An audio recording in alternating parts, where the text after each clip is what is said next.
Alors, une des priorités du module qu'on a créé, en fait, est de faire un lien permanent avec la vie extérieure. Tout ce qu'on enseigne, qu'on transmet aux enfants, l'idée c'est que ça ne reste pas dans les murs du collège, mais que ça s'intègre vraiment à leur vie quotidienne. On travaille déjà en faisant des sorties, des enquêtes sur le milieu local. Donc maintenant, avec un budget un peu plus, on va étendre géographiquement peut-être nos sorties et par exemple les emmener à l'exposition qui est très ludique à la Cité des Sciences sur le thème de l'alimentation. Également, on va créer un job avec cette dotation, puisqu'on voudrait intégrer un peu plus l'activité physique à notre enseignement. Une activité physique au sens non sportive, c'est-à-dire avec pas cette notion de performance qu'il y a toujours dans le sport. Et enfin, on terminera par un atelier cuisine qu'on va proposer à un groupe d'élèves maintenant qui sont en 5e, qui connaissent déjà depuis un an le module EVA. Alors la participation au concours est un peu fruit du hasard, puisque notre projet existait déjà et nous avions l'intention de poursuivre.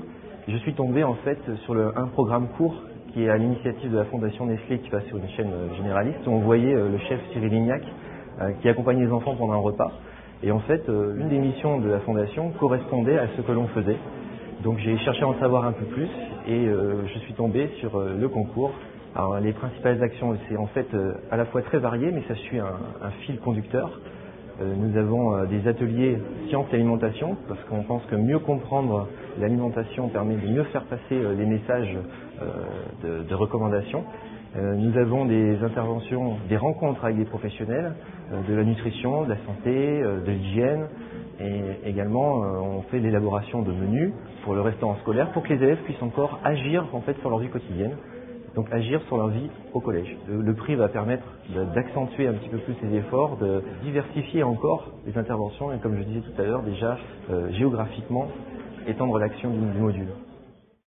L'objectif de ce projet au sein d'un petit établissement rural était de comprendre les habitudes alimentaires des enfants parce qu'on est parti d'un constat, c'est que beaucoup d'enfants venaient à l'école sans forcément bien manger, que les plateaux du repas du midi étaient aussi jetés de façon un petit peu dommageable parce qu'il y avait beaucoup de nourriture qui était jetée.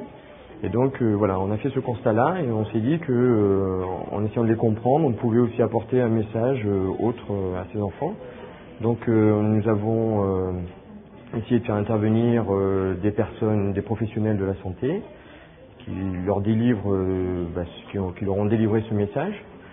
Un message qu'ils connaissaient mais qu'ils n'appliquaient pas forcément.